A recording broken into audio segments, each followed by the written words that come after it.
wabarakatuh. Apa kabar teman-teman? Semoga selalu diberi keberkahan dari Allah Subhanahu wa taala. Salawat serta salam selalu kita panjatkan kepada Nabiullah Muhammad sallallahu alaihi wasallam. Alhamdulillah di bulan Ramadan ini kami dari NTV New Era akan memperkenalkan program KBM Kuat Bersama Mengaji. Pada kesempatan yang penuh berkah ini, kita akan bersama-sama membahas makna Ramadan sebagai momentum untuk memperkuat keimanan, memperbaiki diri, serta meningkatkan kedekatan kita dengan Al-Quran. Semoga melalui perbincangan ini, kita dapat saling mengingatkan dan menginspirasi untuk menjadi pribadi yang lebih baik di bulan suci ini. Hari ini, kita akan mengaji bersama Bapak Ali Akbar SPDI dengan tema jurang-jurang pada usia remaja. Semoga kita semua mendapatkan ilmu yang bermanfaat dari acara ini. Wassalamualaikum warahmatullahi wabarakatuh. Assalamualaikum warahmatullahi wabarakatuh. Alhamdulillahilladzi bini'matihi tatimmus shalihat. Allahumma shalli wa sallim ala nabiyyina Muhammad wa ala alihi wa ashabihi ajmain. Amma ba'd. Sobat NTV New Era, dalam kesempatan yang berbahagia ini kita akan mengambil sebuah tema jurang-jurang di saat usia remaja. Dari Ibnu Abbas radhiyallahu anhu, Rasulullah sallallahu alaihi wasallam bersabda, "Igtanim khamsan qabla khamsin, syababaka qabla haramika, wa sihataka qabla saqamika, wa ghinaka qabla fakrika, wa faragaka qabla fadlika, wa hayataka qabla mautika." Manfaatkan 5 perkara sebelum 5 perkara. Yang pertama, waktu mudamu sebelum datang waktu tuamu. Waktu sehatmu sebelum datang waktu sakitmu.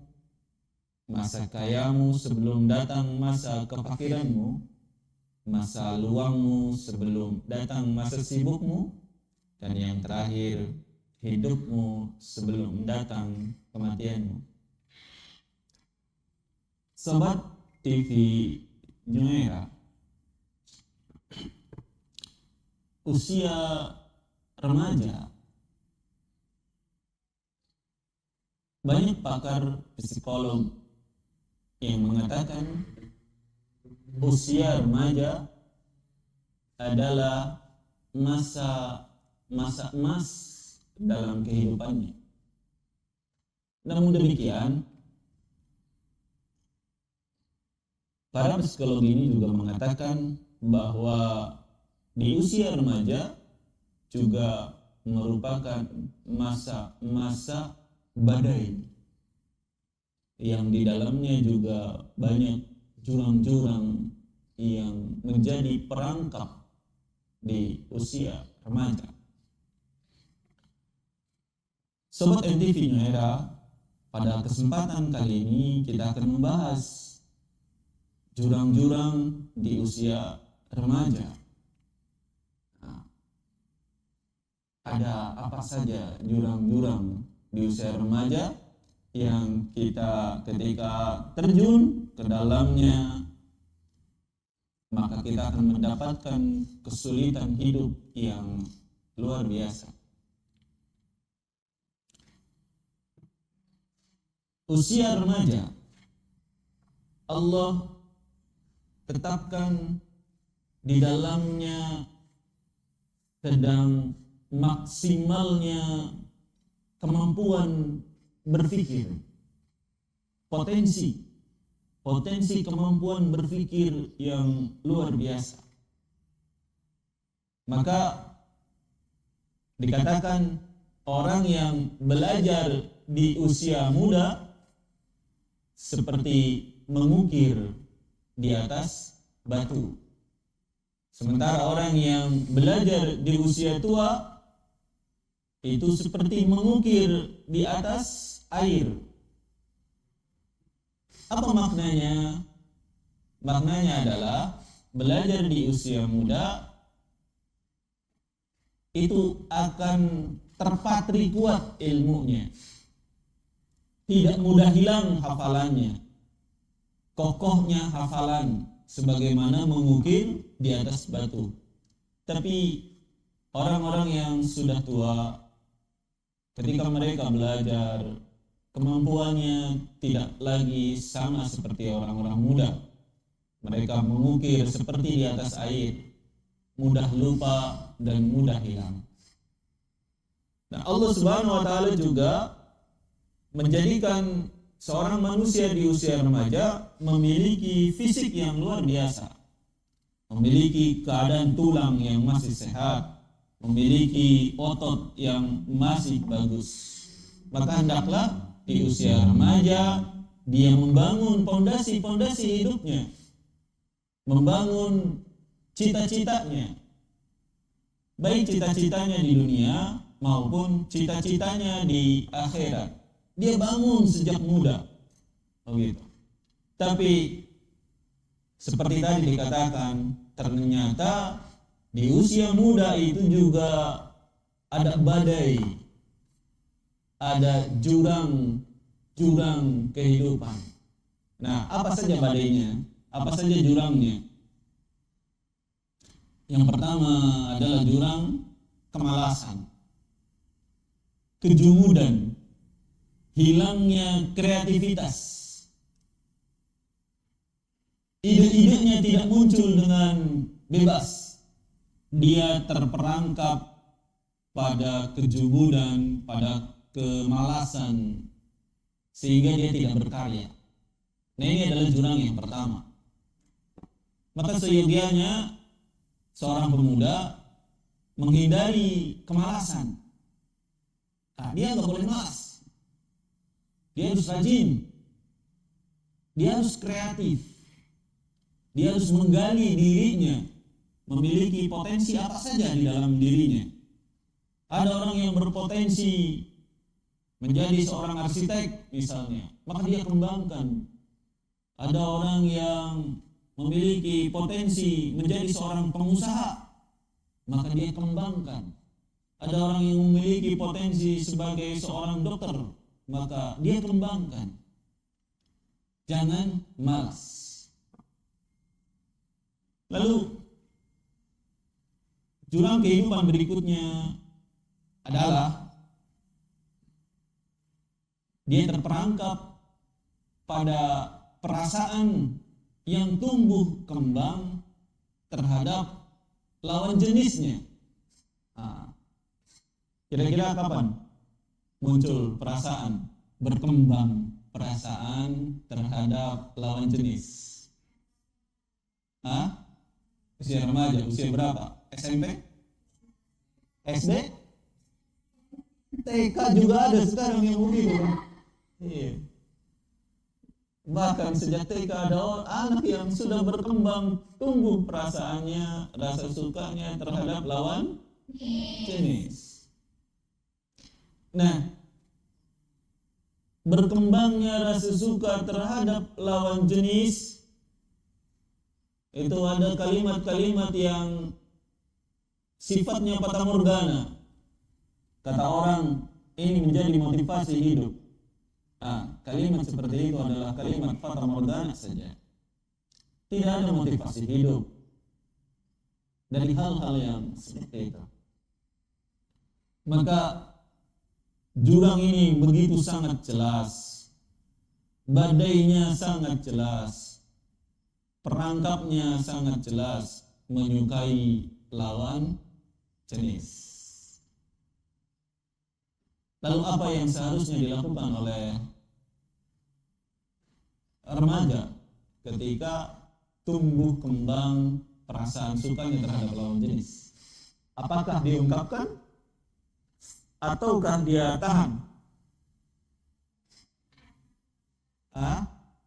Diungkapkan atau dia tahan? Ya, jika dia tahan, maka dia terlepas dari badai dan jurang. Tapi ketika dia ungkapkan, maka dia tersapu dengan badai, terhempas, masuk ke jurang di dalamnya. Maka seorang remaja hendaklah dia tidak mengungkapkan perasaannya. Kenapa? Lebih baik tidak mengungkapkan perasaannya.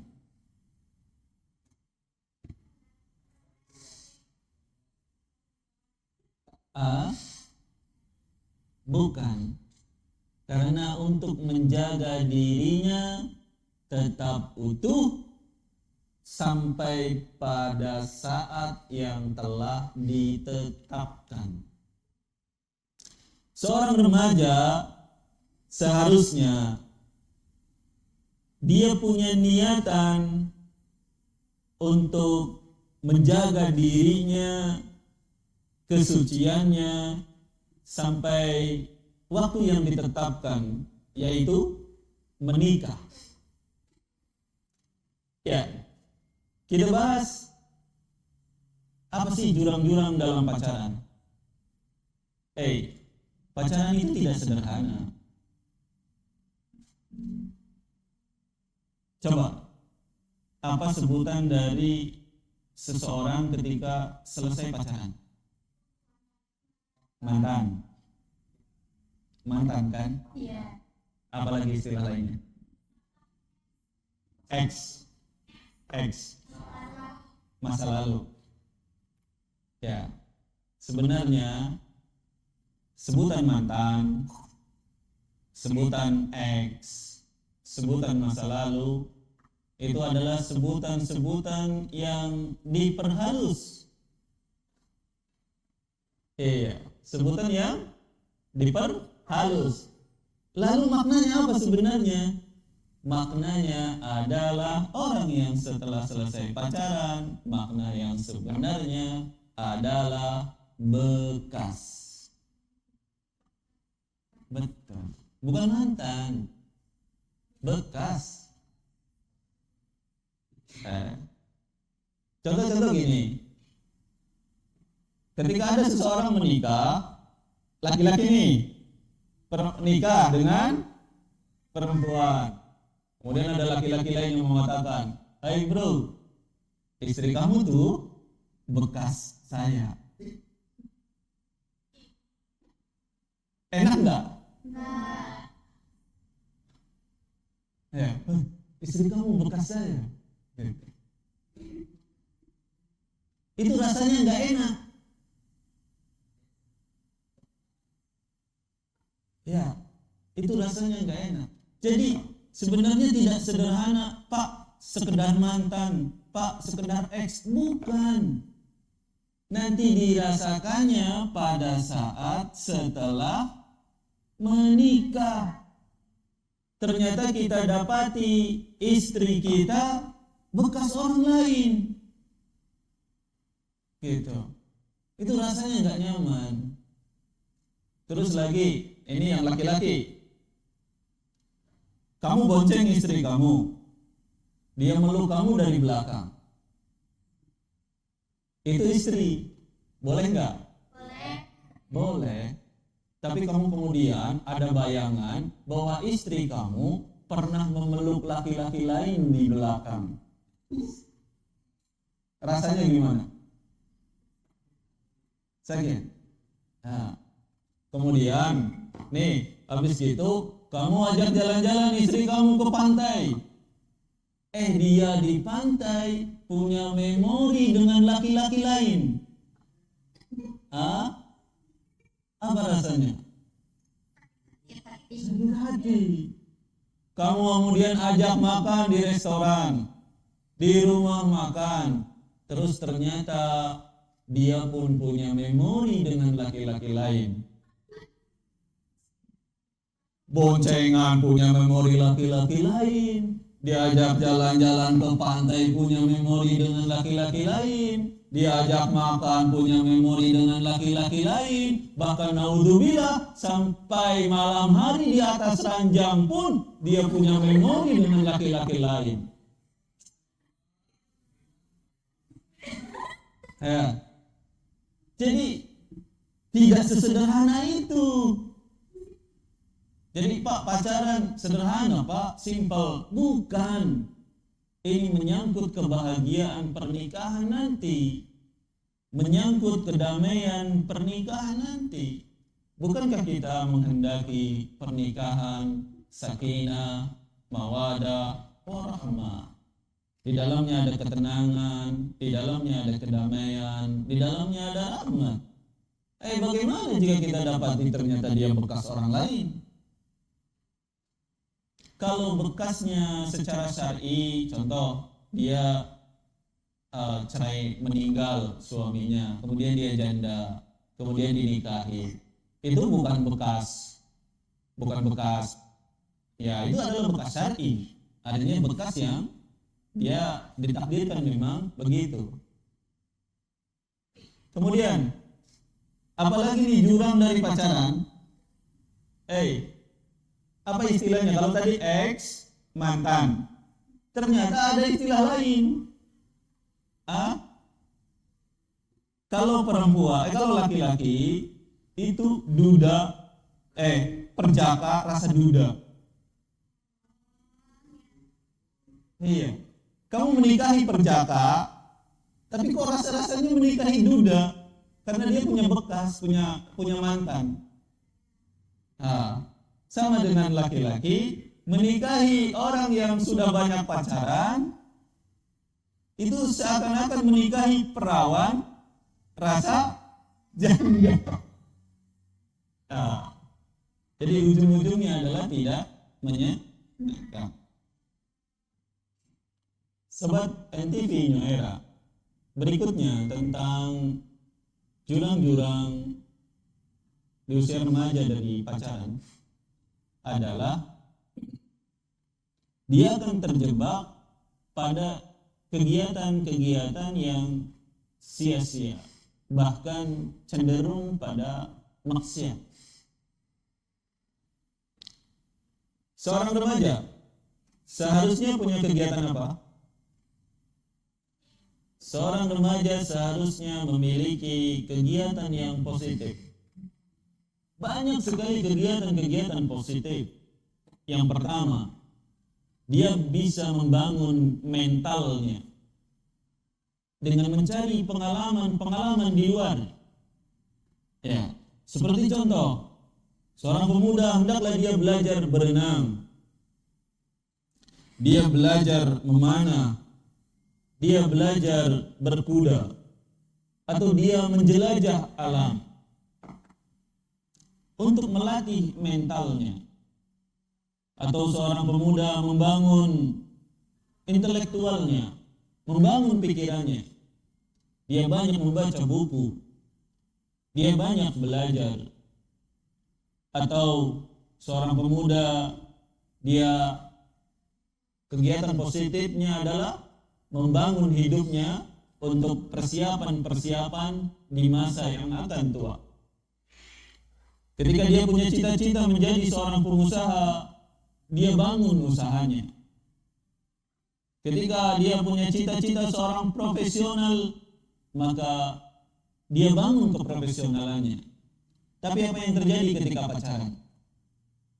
Maka orang-orang yang pacaran disibukkan dengan keadaan perasaannya, disibukkan dengan komunikasinya dengan pacarnya. Kalau malam nyapa pacarnya. Iya. Siapa di antara sini yang suka nyapa pacarnya di malam hari? Iya. Iya. Nyapa pacarnya, "Halo ayang, apa kabar?" Iya. Udah makan belum? Belum. Makan dulu sana lagi. Iya. Pagi hari kemudian dia nyapa lagi, "Halo ayam, udah bangun belum?" Maka dia akan disibukkan dengan obrolan-obrolan seperti itu. Berbeda dengan seorang pemuda yang dia telah tetap di jalur hidupnya.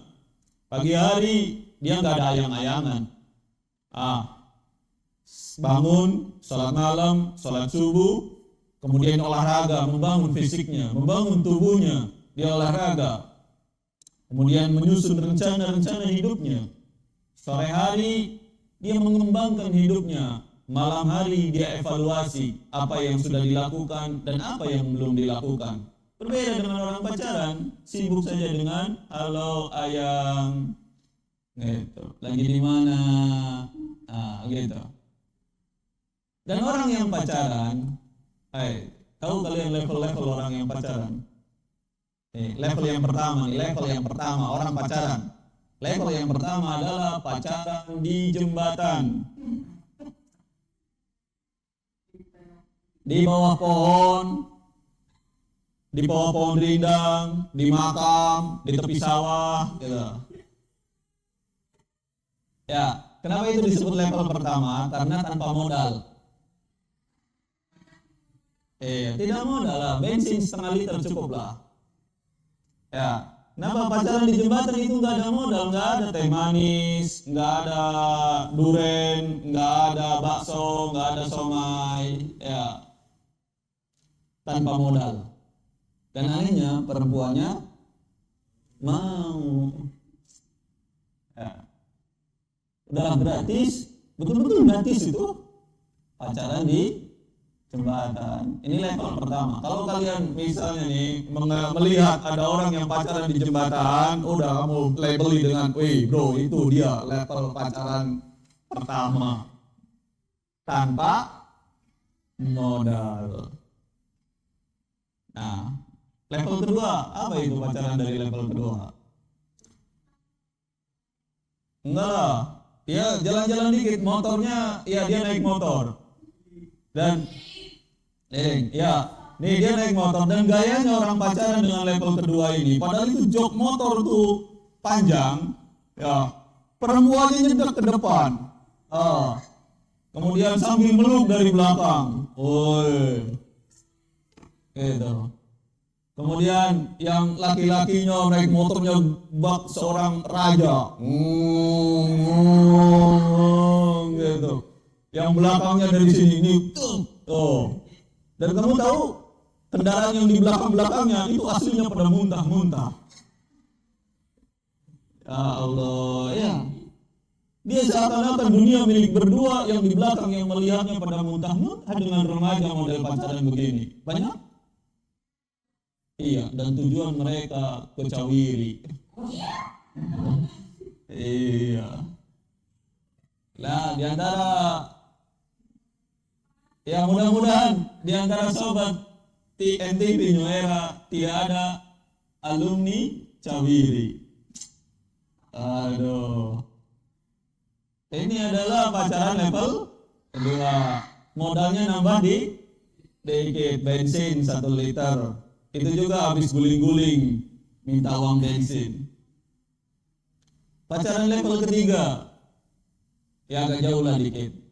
Ya ke pantai, ke gunung.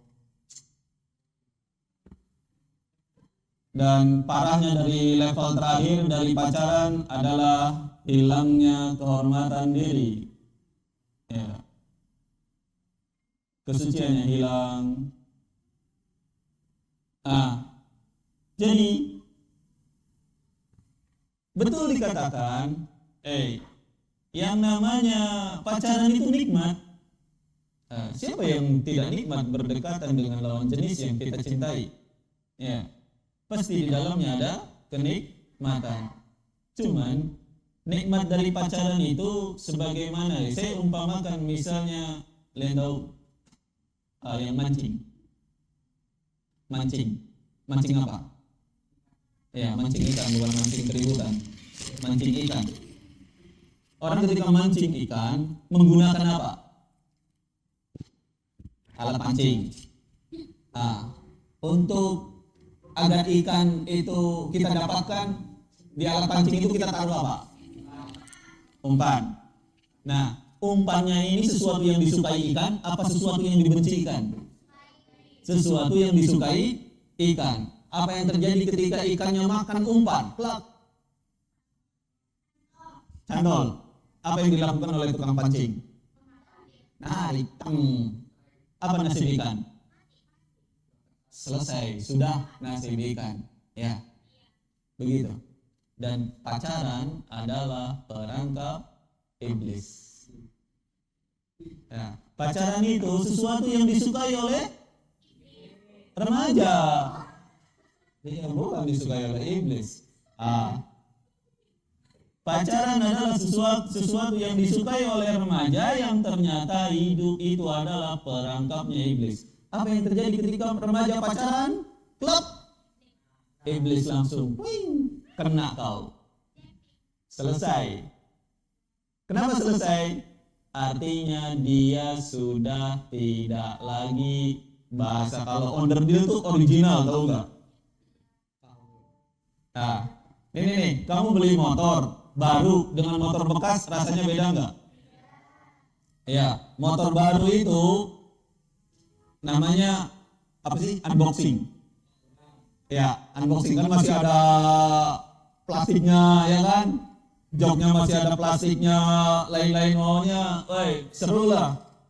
Nah, kalau kita beli motor baru, maka seru. Apa yang terjadi ketika beli motor bekas? Beda rasa, ya kan? Beda rasa. Nah, sama dengan orang yang pacaran.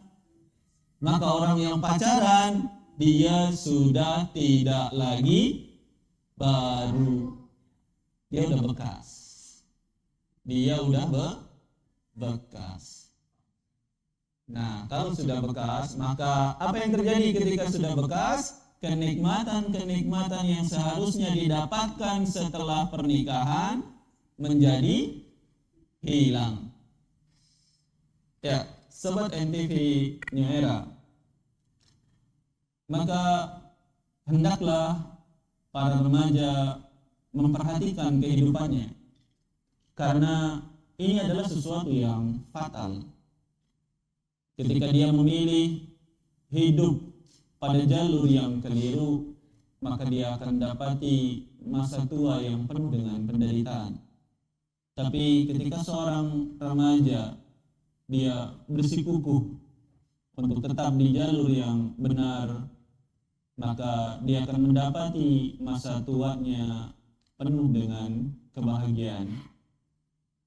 Alam subhanakallahumma wa bihamdika asyhadu an la ilaha illa anta astaghfiruka wa atubu ilaik. Assalamualaikum warahmatullahi wabarakatuh.